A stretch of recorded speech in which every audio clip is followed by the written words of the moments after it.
tinokuchingamidzai kuchechi yeChrist Embassy yepamhepo yatinoita muchishona. Iko zvino hapachina chikonzero chokupedza svondo rose usina kupinda chechi, nokuti painopindwa unenge usipo, kuda wakanga uri kubasa pakaenda vamwe kuchechi, kuda wakanga uri parwendo, kuda chechi yeChrist Embassy haisati yakuwanikwa kwaunogara, kana kuti unofarira hako kudzidza shoko raMwari nechishona. Ino ndiyo yave chechi yako. Chipinda tinamati. Haleluya. Tinosangana zvekare pamunamato wedu weChrist Embassy watinoita pamhepo muchishona, ndichivimba zvekare senguva dzese kuti makava nesvondo rakanaka, uye ndichivimba kuti munoramba munesu pazvidzidzo zvose zvatinokutumirai, munoramba muchifamba nesu. Chitenda zvikuru mufudzi Kristu yakilome vanotipa mukana iwoyo kuti tigone kusangana pamwe chete tichidzidza shoko raMwari, tichisimbisana, tichikurudzirana, uye zvikuru sei toda vatenda zvikuru nokuda kwezvidzidzo zverapsodi zvavanotinyorera zuva rimwe nerimwe. Hatina zuva ratisina chidzidzo chatinogona kufamba nacho. Zuva rimwe nerimwe tine shoko raMwari ratinogona kufamba naro tichidzidza. Tine zvinotibetsera pakudzidza shoko raMwari. Kuna vanhu vakawanda vanonetseka kuti voverenga bhaibheri ravo sei, asi vazhinji vavo pane vakashandisa bhuku rerapsodi vanopupura kuti bhuku rerapsodi rinovabetsera kudzidza bhaibheri ravo. Havachasweri vachinetseka kuti votangira papi kuriverenga, nokuti tikangokupa bhaibheri tikati hero namakurire arakaita, unogona kunetseka kuti ndotanga kuvhura papi.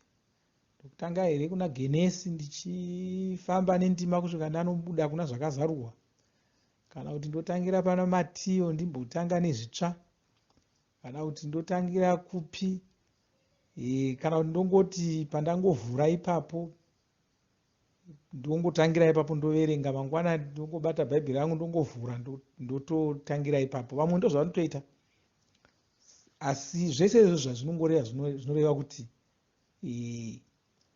vanenge vachishaya kuti vonyatsodzidza voriverenga sei. Uye kana ukariverenga uchidaro bhaibheri ndo zvimwe zvinoita kuti vamwe vanhu varasike, nokuti bhaibheri haringoverengwi sokungoverenga saizvozvo. Ndosaka tichitaura pamusoro pokudzidza bhaibheri.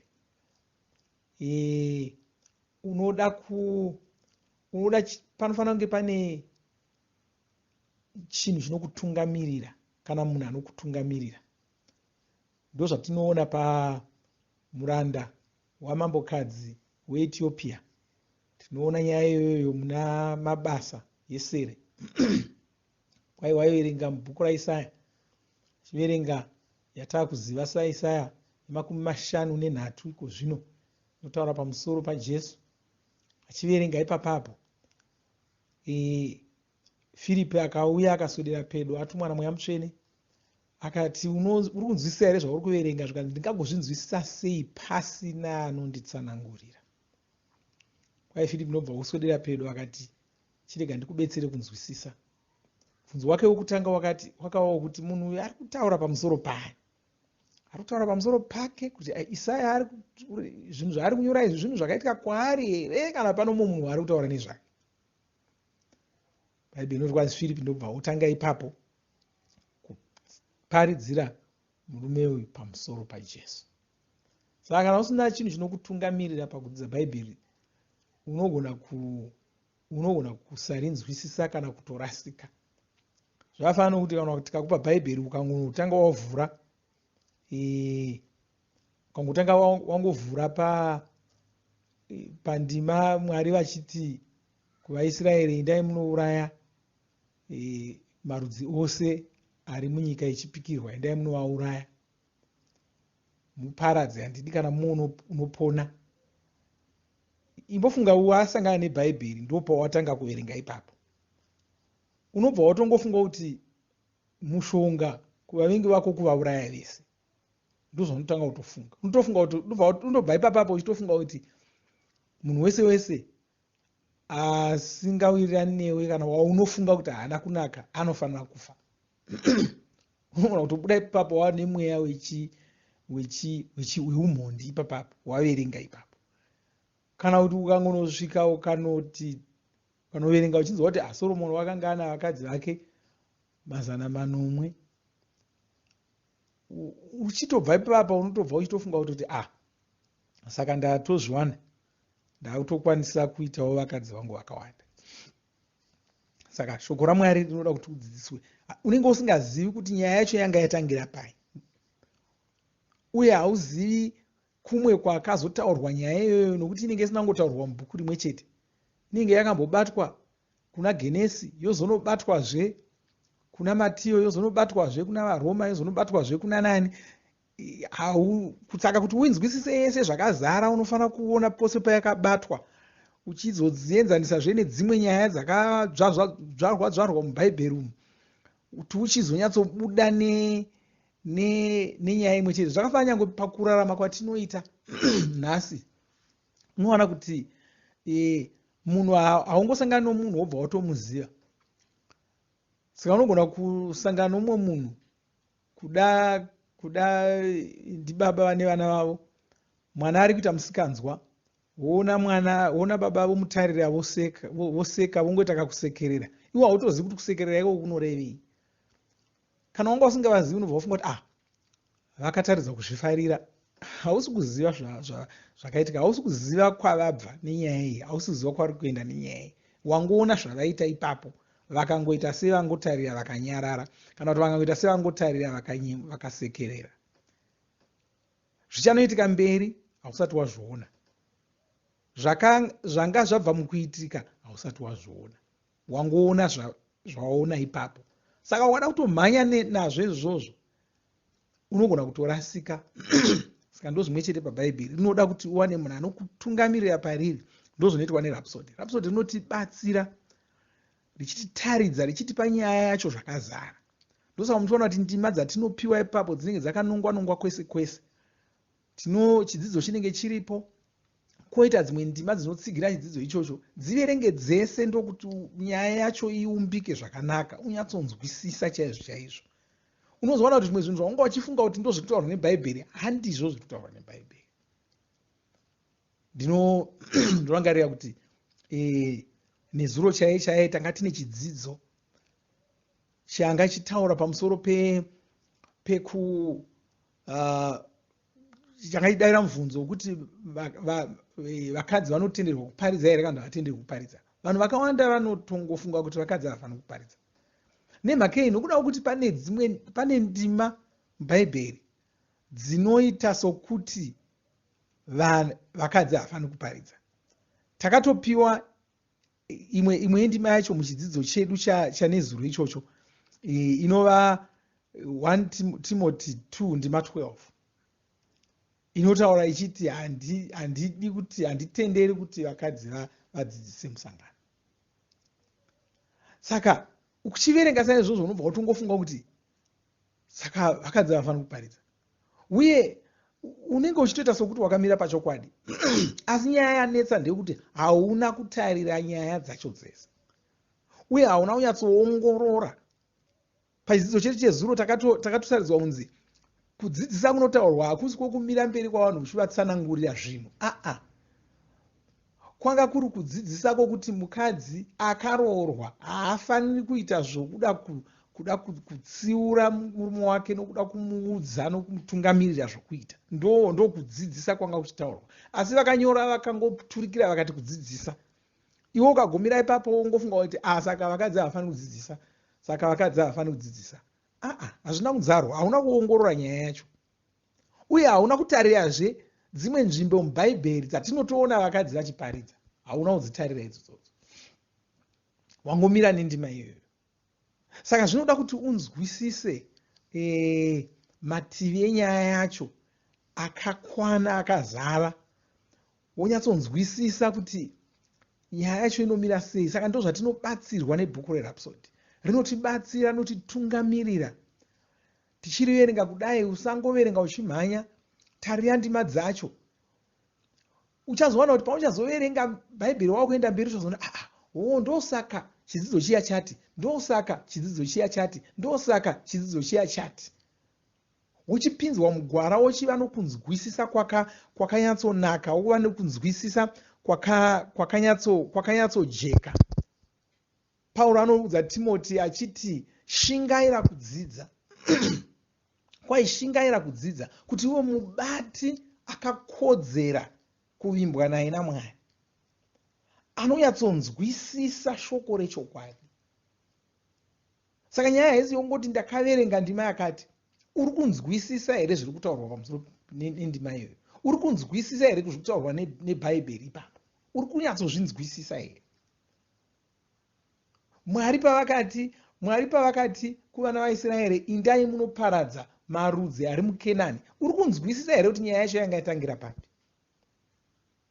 Kuda vamwe vangasanzwisisa kutoti, nokuti vamwe vanhu vavatomhanya vachiti ndiJehovha wehondo, saka ngatiite hondo nokuti ndiJehovha wehondo. Vamwe havatozivi kuti kana zvichinzi Jehovha wehondo zviri kutaurwa. Nokuti muchishona tichiverenga makanzi Jehovha wehondo, asi manyorerwa azvo chaiwo chaiwo hondo iri kutaurwa haisi. Nokuti vamwe vanhu vavafunga kuti kana kwanzi Jehovha wehondo vari kufunga kuti ndiJehovha vanofarira zvehondo, vanodafarira zvedzivo. Kana kuti Jehovha vanogara vachingorwisana navanhu. Handizvo zvinoreva Jehovha wehondo. Jehovha wehondo, hondo iri kutaurwa varwi. NdiJehovha vane boka revarwi. Ndo hondo iri kutaurwa kuti vane boka revarwi, vane mauto avo, vane boka revarwi. Haleluya. Vane vanhu vanovamiririra, vane vanhu vanovarwira, vane vanhu vanomira navo. NdiJehovha wehondo. Saka haungovadenhi zvokumhanya. NdiJehovha wehondo. Kwete kuti ndiJehovha vanoda zvehondo. Bhaibheri rinototaura pamusoro paJehovha richiti ndiJehovha, ndiMwari verugare. Vanotonyanya kuzikamwa saMwari verugare kudarika kunzi Mwari wehondo. Vanoda rugare, vanoda kuti vanhu vagarisane zvakanaka, vanoda kuti vanhu vagare murunyararo. Havadi hondo, havadi kungourawa kwavanhu. Asi marudzi akanga achinzi ndai munouraya aya, kana ukangoverenga uchingoti vakanzi ndai munouraya vanhu vese vari munyika yenyu, saka vanhu vari munyika yedu taakuvaurayawo. Handizvo zviri kutaurwa. Ukazodzidza bhaibheri rako unozowana kuti marudzi aya akanga agara muKenani, munyika yechipikirwa aya, vanga vasisiri vanhu chaivo chaivo. Vanhu vakanga vamwe vacho ndo vanga vari mazirume, vanhu makurukuru aya akaita sana Goriati. Vanga vasiri vanhu chaivo chaivo vanhu vaya. Vanga vari vanhu vasina kunyatsozvarwa, mazvarirwo akaitwa munhu wese wese. Vanhu vakaunzwa nemweya yetsvina. Mweya yetsvina yakanga yauya ichiita sevanhu ikaroora madzimai. Mukatarira kuna Genesi 3 munozviona izvozvo. Mweya yetsvina yakanga yauya panyika ichifamba sevanhu, ichiita sevanhu, ikanonyenga vasikana, ikaroora, ikaita vana ivavo ndo vanga vazara. Saka rudzi rwanga rwazara muKenani panguva rwanga rwanyangara, rwanga vasisiri vanhu chaivo chaivo. Ndosaka Mwari vakati ndai munovauraya vese, nokuti Mwari vaitoziva kuti ava havasi vanhu chaivo chaivo, ava havasi vanhu chaivo vakazvarwa namai nababa ava. Haleluya. Asi kana usingazivi zvese izvozvo, unobva utomhanya uchitoti saka kuuraya ndizvo. Haleluya. Saka tinotenda Mwari pamusoro zvidzidzo zvatinopiwa izvozvo, tichibetserwa kuti tinzwisise shoko raMwari. Saka ndoda kukurudzirai chaizvo. Ndanga ndichazotaura zvimwe zvakawanda asi ndinofunga kuti shoko iroro ratawana ishoko rakatokwana, ishoko rakatosimba, ishoko ratofanira kumira naro. Ndoda kukurudzira kuti pose patinotumira zvidzidzo zverapsody usazvinzwira usimbe, zvidzidze, zviverenge. Ndima dzakanyorwapo uchidzivhura, usangoti iyi ndoiziva, iyi ndoiziva. Vhura futi uitarire, nyange wakaiverenga nezuro, nyange wabva mukuiverenga usati waverenga rapsody rako, ivhure futi uiverenge. Shoko raMwari hariperi nenguva. Haleluya. Woiverenga wonzwisisa zvairi kutaura. Zvikuru sei uchiiverenga wano ruzivo rwezvawabva mukuverenga muchidzidzo cherapsody chemusi iwoyo. Zvinozokujekera. Wova nokunzwisisa kweshoko raMwari kwakanaka. Haleluya. Regai tinyengetere. Baba, ndoda kutendai nezita raJesu Kristu. Ndopa mbiri kwamuri, ndopa rumbidzo kwamuri, ndoda kutendai. Ndoda kumuno mumwe wandanamata naye pazuva ranhasi ndichitaura maropafadzo pamusoro poupenyu hwake nezita raJesu Kristu. Ndoda kutendai, ndoda kurumbidzai nokukudzai nokuda kwechiropafadzo chebhuku rerapsody ramunotitumira. Nonyengetera kuti muno mumwe ari pano agone kubatirira pazvidzidzo izvozvo, zvimubatsire pakunzwisisa shoko renyu, agokunda muupenyu, achikunda zvinhu zvose zvavanosangana nazvo muupenyu, muzita raJesu Kristu. Amen. Haleluya. Zvakanaka, hatisati tapedza, toda kuti tipinde munguva yekurumbidza Mwari tigozovhara pamwe chete. Tisangane zvekare musvondo rinouya, murangariro ndosvondo yedu yokutanga kwomwedzi wachikunguru. Ngatisanganei pamusi iwoyo mouya, tinenge tine chidyo tichipa mipiro yedu yesungano. Haleluya. Amen. Sata kabashonda rabranda dada. O sharaba santa karabasuka branda o sata hasate hisaka.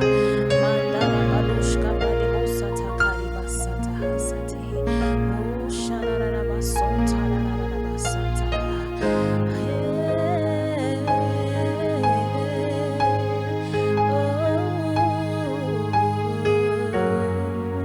O shakara sonta libranda na boshiti zefrana kisata.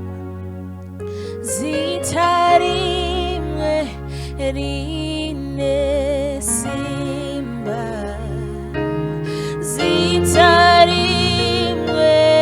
rinotonga,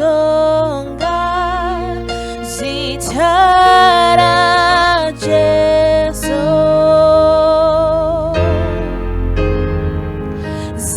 zitara Jesu.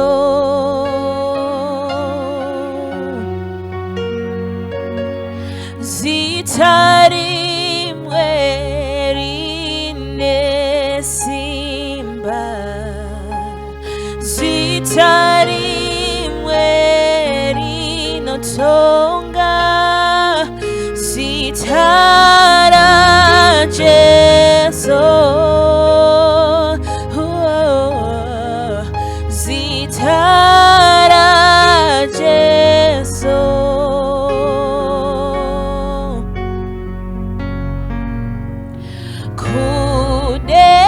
Kudengane panyika, hakuna ane simba, makomo paradzwa, masuo zarurwa.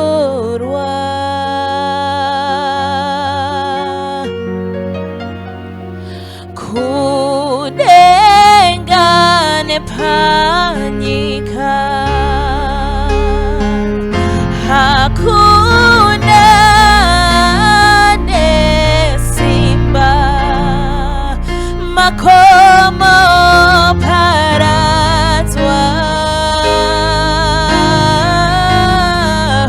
masuo zaruka.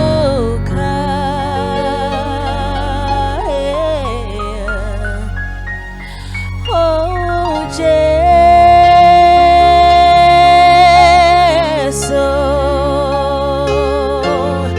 oh Jesu.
Tinovimba makomborerwa nemunamato wesvondo rino. Kana manga musati mazvarwa patsva, namatai mumashure mangu, muchidudza, muchirevesa. Taurai muchiti, Mwari vari kudenga, ndinouya kwamuri, ndinokoka Jesu kuti vapinde mumwoyo mangu. Ndinokumbira kuti Jesu vatonge upenyu hwangu. Ndinopupura kuti Jesu ndivo vavaishe wangu. Saka ndinogamuchira upenyu usingaperi mumweya mangu. Ndazvarwa patsva, ndava chisikwa chitsva. Ndinokutendai. Amen. Makorokoto mazvarwa patsva, tinokugamuchirai muchechi yeChrist Embassy. Titumirei zita renyu nekwamunogara. Munogona kutumira iri SMS kana WhatsApp pa 0772 215 kana kutuma tsamba pa shona@gmail.com. Muchida kupa mpiro yenyu neEcocash, rovai namba *151*2*5*58225 motevera zvinenge zviri kutaurwa neEcocash ipapo. Kana muine nhare dzemazuva ano munogona kushandisa KingsPay kupa mpiro yenyu. Shandisai kodhi inoti TNIOG nemavara makuru. Tinoda kukuzivisai zvinotevera. Tinokurudzira kuti musadarikwe nezvidzidzo zveRhapsody. Zvidzidzei kuti shoko riwande mamuri, mugone kumirisana nezvinhu zvinonetsa muupenyu. Tinodavo kuzivisa vane nhare dzeEconet kuti *205# mava kugona kuwana Rhapsody panhare dzenyu kunyangwe musina WhatsApp. Rovai nhare idzi muwane Rhapsody panhare dzenyu zuva rimwe nerimwe. Munorova *205# mosarudza daily devotional. Subscribe Shona Rhapsody muchishona. Munamato uno munoubata pa WhatsApp, pa radio, pa YouTube panoti Shona Online Church, pa www.ce-shonachurch.org nepa vcc.rhapsodyofrealities.org. Tinokumbira mutizivise kana muri kutibata pane imwe yenzvimbo idzi. Kana pari painternet munogona kunyoresa muchitipa zita renyu. Kana pari pa WhatsApp tinyorerei tigopota tichikutumirai zvimwe zvidzidzo, kana kutitumira SMS pa 0772 166 928. Ivai nesvondo rakanaka.